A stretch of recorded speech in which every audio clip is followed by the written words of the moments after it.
ሰላም ጤና ይስጥልኝ የተከበራችሁና የተወደዳችሁ የቡና ሰዓት ቤተሰቦች። የቡና ሰዓት ከተለያዩ አዝናኝ ዝግጅቶች በተጨማሪ እንዲህ በሀገራችን ኪነ ጥበብን በተመለከተ አንዳንድ መረጃዎችን በደረሱን ሰዓት የምናቀርብላችሁ ይሆናል።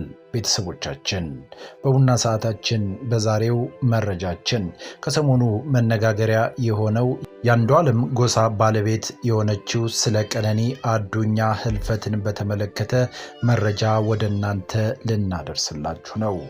ለመሆኑ ቀነኒ አዱኛን ማን ገደላት? ስለ አሟሟቷ የተሰማውን መረጃ ወደ እናንተ የማደርስላችሁ ይሆናል። ፖሊስ አሟሟቷን በተመለከተ መግለጫ ሰጥቷል። ይህንንም መረጃ ወደ እናንተ ማቀርብላችሁ ይሆናል።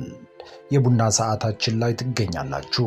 የቡና ሰዓታችንን ላይክ፣ ሰብስክራይብ እንደዚሁም ሼር በማድረግ ለሌሎች ታደርሱ ዘንድ እጠይቃለሁ።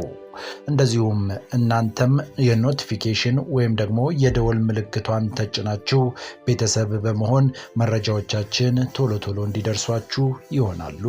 ውድ ቤተሰቦቼ ለመሆኑ ቀነኒ አዱኛ ሕይወቷ እንዴት ሊያልፍ ቻለ? ከሰዓታት በፊት ፍንክንክ እያለች በሳቅ የተሞላ ቪዲዮ በቲክቶክ ለቃ ነበረ። ያንን ደስታ ወደ ሐዘን የቀየረው አጋጣሚ እንዴት ተከሰተ?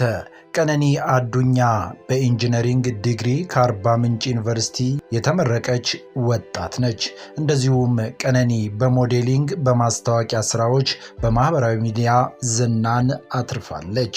በኦሮምኛ ሙዚቃዎቹ የሚታወቀው አርቲስት አንዷለም ጎሳ ከጮኛው ቀነኒ አዱኛ ሞት ጋር በተያያዘ በፖሊስ ጥያቄ እየተደረገለት እንደሆነም ሰምተናል። በትላንትናው ዕለት ሌሊሳ የአንዷለም ማኔጀር ነው።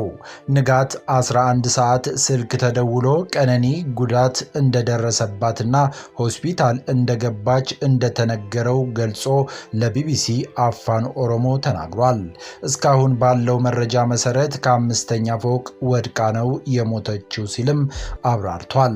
ቀነኒ አዱኛ ማክሰኞ ጠዋት መሞቷን ተከትሎ በርካቶች ሐዘናቸውን ከመግለጽ ባሻገር የሞቷ ምክንያት እንዲጣራም ድምፃቸውን ከፍ አድርገው እየጠየቁ ይገኛሉ። ቀነኒ ከምትኖርበት ህንፃ መውደቋንና ንጋት 11 ሰዓት አካባቢ መሞቷን ሌሊሴ ወይም ደግሞ የአንዷለም ማናጀር ተናግሯል። አንዷለምና ቤተሰቦቹ ወድቃ እንዳገኟትም አስታውቀዋል። ሌሊሳ ከክስተቱ በኋላ አስከሬኗ በአቅራቢያው ወደሚገኘው ያኔት ወደ ተባለ ሆስፒታል መወሰዱን ገልጿል።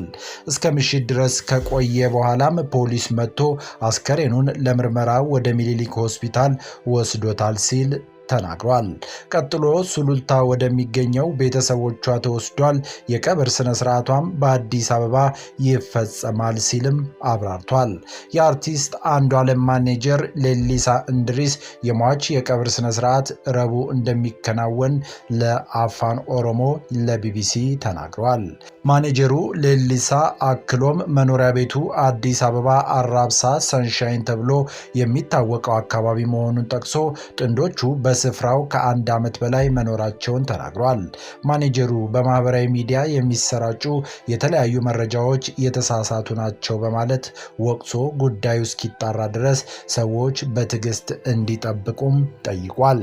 ጥንዶቹ በቅርቡ ትዳር የመመስረት እቅድ እንደነበራቸውም ማኔጀሩ ተናግሯል። ይህን ተከትሎ ታዲያ በዛሬው ዕለት የሟች ወይዘሮ ቀነኒ አዱኛ ዋቆ አሟሟት ዙሪያ ምርመራ እያጣራ መሆኑን የአዲስ አበባ ፖሊስ አስታውቋል።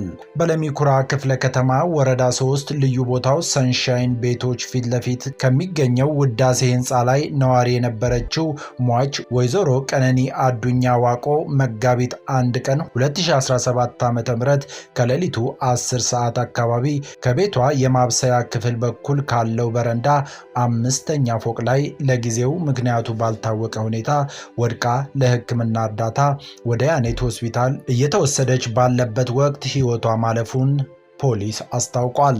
የአዲስ አበባ ፖሊስ መረጃው ከደረሰ በኋላ የምርመራ ቡድን በማዋቀርም ቦታው ድረስ በመሄድ ተገቢውን የቴክኒክና የታክቲክ መረጃዎችን ያሰባሰበ ሲሆን የሟችን አስከሬን ወደ ዳግማዊ ምኒልክ ሆስፒታል ለተጨማሪ ምርመራ እንዲሄድ አድርጓል።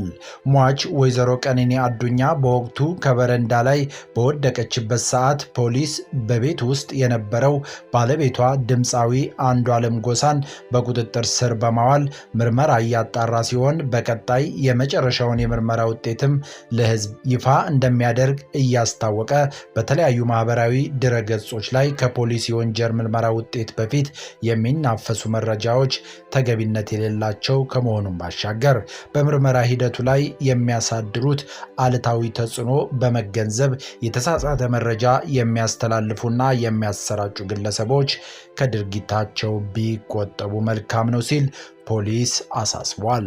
የተከበራችሁ የቡና ሰዓታችን ቤተሰቦች መረጃው ይህንን ይመስላል። ሌሎች መረጃዎች ሲኖሩም እንደዚሁ እየመጣን የምናደርሳችሁ ይሆናል። ቤተሰብ በመሆን ቻናላችንን ተቀላቀሉ።